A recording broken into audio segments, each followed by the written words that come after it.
ആക്ഷേപവും പരിഹാസം അല്ല അല്ല പേഴ്സണലായിട്ട് നിങ്ങൾ ഓരോരുത്തരെ കളിയാക്കുന്നതിന്റെ കാര്യം എന്തോടെ?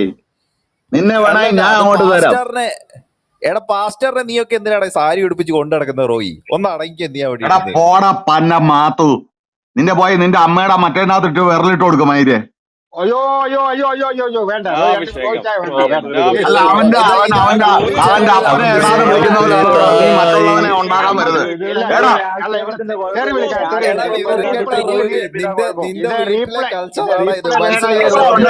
മൂഞ്ചി നിന്റെ അമ്മയുടെ മറ്റേനകത്തോട് ഇട്ടു. ഇങ്ങനെ മാത്തുക്കുട്ടി ഒരു പൂ ചോദിച്ചു, റോയിച്ചാൻ ഒരു പൂന്തോട്ടം കൊടുത്തു. ഇവരുടെ വീട്ടില് മക്കളൊക്കെ ഇവനിങ്ങനെ ആയിരിക്കും പൂക്കാലം കൊടുക്കുന്നത്. ഞാൻ വിട്ടു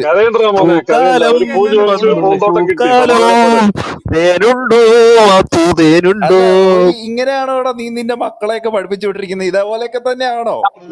പന്നി അവിടുന്ന് എടാ തന്തയ്ക്ക് മുമ്പ് ഉണ്ടായവനെ പറഞ്ഞിട്ട് കാര്യമില്ല. നിന്റെ വീട്ടിൽ നിന്റെ തന്ത ഇങ്ങനെ പഠിപ്പിച്ചോണ്ട നീ ഇങ്ങനത്തെ സംസാരം മൂഞ്ചിയ സംസാരം സംസാരിക്കുന്നത് മനസ്സിലായോടാ? ഇവനെ പോലുള്ളവരെ ഒന്ന് കയറ്റി വെച്ച് സംസാരിപ്പിക്കല. ദുഷ്ടന് പെയിന്റ് അടിക്കാൻ വന്നവന്മാരാ. എന്റെ അമ്മയുടെ എടാ നിനക്കെന്തുവാടാ ജസ്വിനെ? നിനക്കെന്തുവാടാ? നിന്റെ അമ്മ അവിടെ കുനിഞ്ഞു നിൽക്കുന്നിടത്ത് വിളക്ക് പിടിച്ചോടാ മയില്.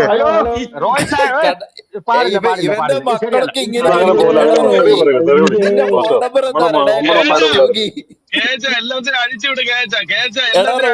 ഇങ്ങനെയാണോ നിന്റെ വീട്ടിലൊക്കെ? അല്ല മാത്തു, നീ പറഞ്ഞു വരുന്നത് റോഹിത്തിന്റെ മോൻ നീയാണെന്നാണോ പറഞ്ഞു വരുന്നത്? മാത്തു, റോയിയുടെ മോൻ നീയാണെന്നാണോ പറഞ്ഞു വരുന്നത്? നിന്നോട് ഇങ്ങനെ ഒരുപാട് ലക്ഷം വീട് കോളനി ബന്ധോ? അല്ല പുള്ളി നിന്നോട് ഇങ്ങനെയൊക്കെ സംസാരിക്കുന്നത് എന്ത് പറ്റിയാണ്? നീ പറയുന്നു പുള്ളിയുടെ മോനാണ് നീ എന്ന്. എന്നിട്ട് നിന്നോടാണല്ലോ ഇങ്ങനെയൊക്കെ സംസാരിക്കുന്നത് പുള്ളി. നീയല്ലേ പറഞ്ഞു ഇങ്ങനെയൊക്കെ സംസാരിക്കുന്ന പുള്ളിയുടെ മോനാണെന്ന്. അപ്പൊ നിന്നോടല്ലേ പറയുന്നത്?